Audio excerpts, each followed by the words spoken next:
In this video, we'll walk you through how to use Turnitin as a plagiarism review tool for your assignments. So I just went into my Canvas course and I am working on creating an example assignment now. Let's pretend those are my instructions. And I want to make sure that this assignment has some points. If it's part of a group or, however you display it, feel free to make those changes. And then I'm going to select that it is an online submission type, and that you can select whatever you want for the online entry options. I'm just going to do the file uploads for now. If you need to change the intents, feel free to say change that. And then the plagiarism review tool is right here. So what I'm going to do is go down to this arrow and select Turnitin. And I have some opportunities here where I can figure out where I would like this. These are the standard settings that I have that popped up here on Turnitin. Feel free to make the changes that you would like for your course depending on the resources you need.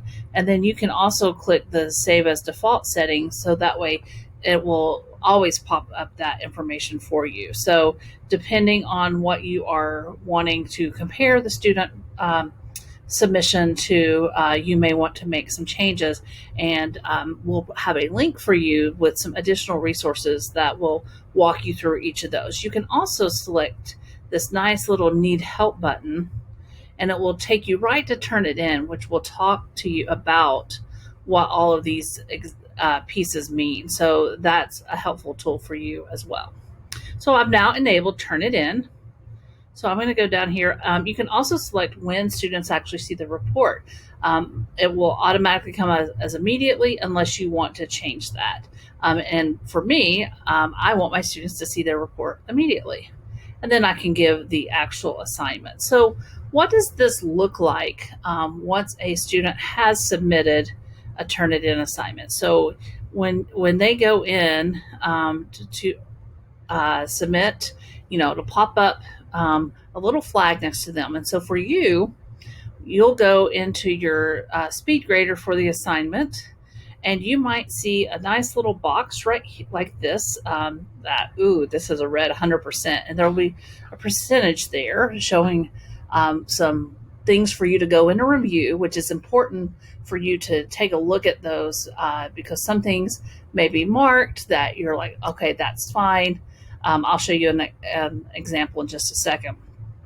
Or you can look at it through the gradebook, and you'll be able to see little flags next to each student submission. The blue means there's no matching text. The green means there's either one word to 24% matching text. The yellow flag means 25 to 49% matching text, and the orange means 50 to 74% matching text, and the red means 75 to 100% matching text. So depending on the situation, I may really hone in on those orange and red flags that may appear.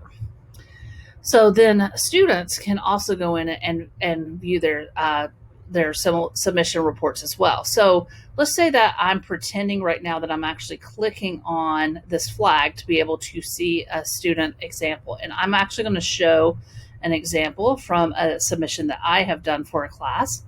You see I have a nice green submission, but some things are flagged in there. I have a few things that are flagged, so I can actually dig in, and these are some great, this is something that is submitted to Lipscomb.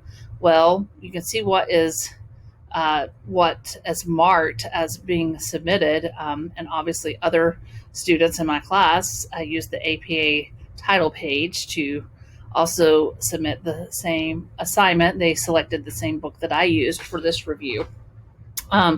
So you're able to go in and filter and match and dig in a little bit for the submission. So like I said, depending on the submission, you can see like the book title is going to be something that pops up, but this was a reflection, and then I have my quotes, so I was fine because I did have some quoted material here. So this is just an overview of how to use Turnitin for using assignments as you are looking at the possibility of plagiarism. And if you need some specifics for what these settings may need to be for your particular class, depending on how you're using Turnitin, feel free to reach out to the CTL for a one-on-one consultation. Thanks.